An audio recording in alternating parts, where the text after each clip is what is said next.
Anthropus camps are a way to get stones every day, and they're a great source of food. So let's have a look at how to do that.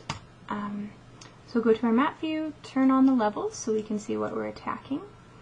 I'm not going to go into what amount of troops that you need to send. You can get charts. You can find them all over the internet, and if you're not sure where to look, ask somebody in your alliance, and I'm sure that they will help you.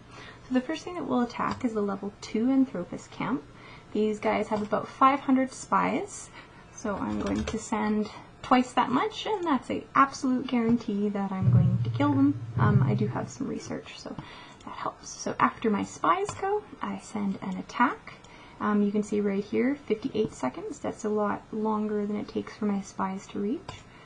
So I will attack. So those guys will go, and I will also send to a level 4 camp. And I have attacks, or troops, set up for each of these. So level 7. And again, my numbers may not match the number of troops that you need to use. It will depend on your research levels. Oh, let me just turn the sound off, because I know that's loud.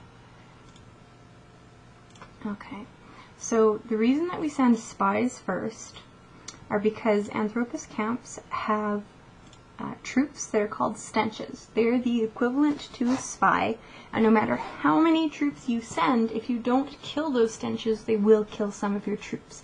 If you send enough spies first, so you can see I sent 1,000, and none of them were injured, so they all survived. It doesn't show here that the stenches were killed, but if we look, give it a second, and we look at the battle report, see there's a stone, the stenches were killed. One will always regenerate immediately.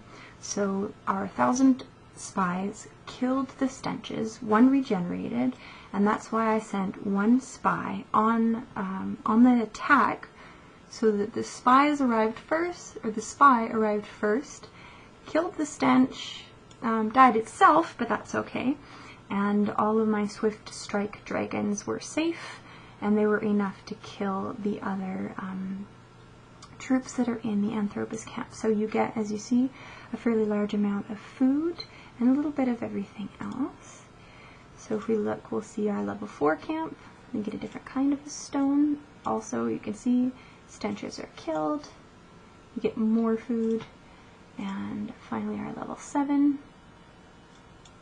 So there we go. So you can have multiple marches out at the same time using the same troop configuration and a different general. So what that looks like is, if I go, well, let's first of all send our spies.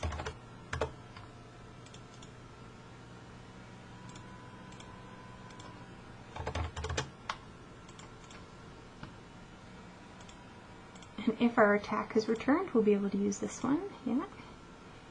And for the next one, if I just select again, that general is already on a march, so it will tell me you don't have a general. So I will click on, just to be clear, anywhere on the troops. So click on that, and then I choose a different general. It doesn't really matter which one you send. There's no need to send a dragon. So the same troops, the configuration will still be there so long as I have enough troops to meet it. So one spy, and my swift strike dragons, so I can save that. Now you can see there's a different general there. We select it and attack. I'm able to send 9 marches because of the level of my rally point. So, if we go into more information, this is where you can see how many marches you can send. So when you get to the one that you're on, I can send 9 marches. So I could continue to send out loads of attacks, and I can collect most of my stones for the day in not too long. So anyhow, that is Anthropus camps.